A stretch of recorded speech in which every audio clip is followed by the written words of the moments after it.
lot of it has to do with how you structure the network as well. And I've worked on internal employee networks where, I'll give you an example. I'm here doing this right now, but I'm really thinking about my new mountain bike, And if you take that and leverage that knowledge, so you have an IT person in your company who happens to be really good at photography, that private interest is going to be much stronger in terms of their ability to contribute to a network or to speak passionately than typically their day job.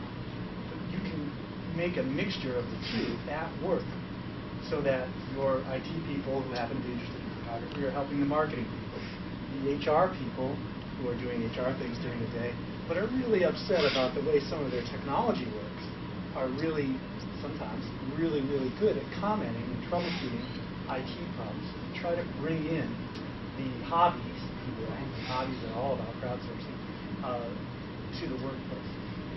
Tim, this is a good point, and I really should have said it a little better. Some of the most valuable intelligence doesn't come from the mechanical application, but the self-segmentation of the user community or the member community. So I think we always look for how the members are organizing and how they're classifying their comments, their thinking, what's important to them, all those things. Here's a simple example.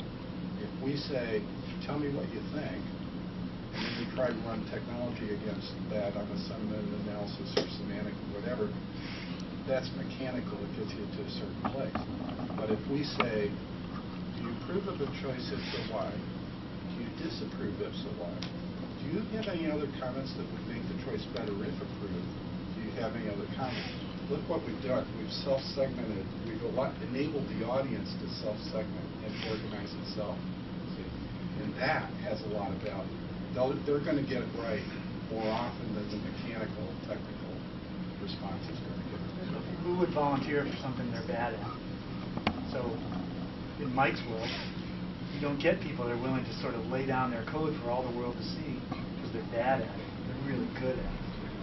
The one thing, though, that was interesting, it just made me think about it, is I have recently had some customers say, would we entertain creating a subset of our network that had a particular focus in sports, in a particular set of brands. And we're working on that right now in a way that doesn't hurt the market economics of the crowd, right, but at the same time takes away some of the noise. So we've got some ideas that we're implementing. That's very good. Gentleman in the back? Yeah, just a follow-up on your comment about product development at GE. I'd like to understand how you measure success in a long-term cycle like that. Right. So if you're going to have a crowd choose 30 out of 80 projects, you're not going to know for a while which projects are really the ones that are successful. How do you determine which ones are well so you can appropriately weight them as you go forward? Absolutely. Yeah, it's a very, very good question, because one thing you don't want to do is have a self-referential market, right? You don't have a market that references itself. In other words, it becomes a self-fulfilling prophecy, or I'm going to buy something because it's just, something's going to pay off because it's the the most highest priced stock. So they have various stage gates, sort of like a pharma company, going through the FDA approval process. They say, hey, we don't know if these 80 things will get through these stage gates. We want to know, hey, if we go figure out these, what are the ones that are most likely to make it through these certain specific criteria. And that's generally how something like that is done. Is, hey, we've sort of got this process that people understand, but the decision makers don't have complete knowledge of everything that could that could potentially happen.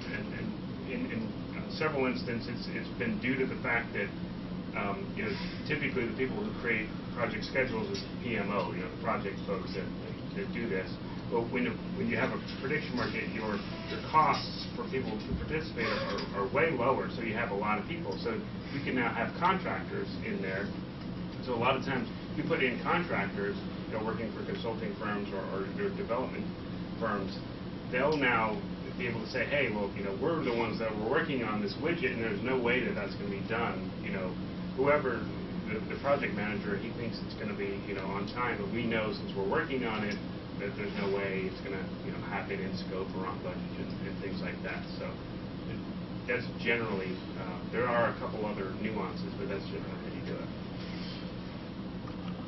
Yes, sir. So the question is something about the line of design and making decisions along the way. For example, in the top coders, the design of the software, decisions have to be made before you can start doing all the coding. All of these decisions about tools have to be made. And how do you use a prediction model or whatever model you would use to say who has the right idea?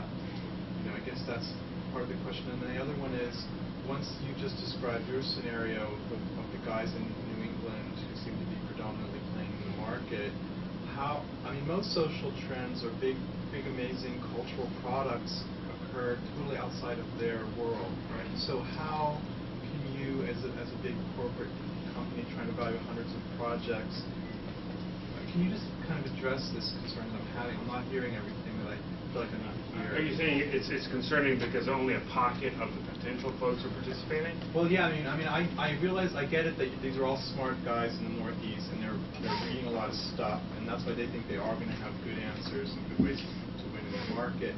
But I know that in the world of product development, products come from all kinds of wacky places like nightclubs in Tokyo. Oh, right.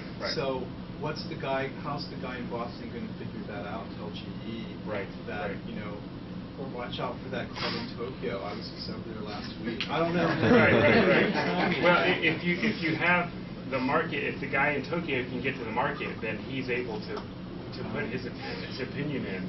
A market is very much like doing conjoint analysis, where you're trying to, in conjoint, you're saying, hey, I'm going to build a phone, and let's say I'm going to try to build the iPhone killer, and all of these things I could put into the phone, and I'm trying to figure out what's that best mixture of features, concepts, and aspects that I can do. And a market just helps you do that exact same thing, but just a lot faster with a lot more people, and so it's basically, I think that was one question. What was the other one? I think Kim's work with scripts, though, speaks directly to how do you perfect the design of a house, which is really an abstract idea through rating and ranking. Don't you perfect the network or the output? No, I think what's being said here is that in product development, that this social, what do we call it? Social crowdsourcing. Right. That the crowdsourcing gives the developers, it allows them to make more informed product development decisions because they're able to pull all the ideas from potential sources, whether it be from finance and stuff. But it's not necessarily, you're not, as a corporation, if you're thinking you're going to get your next big idea, that's like a true home run, that's probably an unreasonable expectation. I don't know if the Brits ever said that. If I can actually answer I'll address the how do we tell which idea is the best or decide it. In our world, we take something from a concept in a head potentially all the way through to putting it into production and delivery. We split that up into two sides. There's the engineering side of it, which is very much objective. You can down to a design and a CAD diagram and a detailed system design. You can have a panel of experts determine this is the best design. The way that we do that is simply through review boards. So we have architects, designers, developers, testers, and they are selected based on their top coder ratings. So the best people are allowed to review other people's work. There's never less than 3 people that fill out a scorecard. So you have some coverage to make sure that you're making informed decisions. And if there are people that, okay, he scored him a 60 and everybody else scored him a 90, it brings up points and we can manage the system that way. The beginning of our process, though, however, before you get into engineering, we call it conceptualization. It is very much subjective. And I would say for the people that are building new products, it is more of facilitating the use of a crowd to make you collectively more intelligent, which is what Kim had said before. Where we have customers that come to us and say, here's an email I've written about a product that I want to build, and I need you to help me get to the point where it's a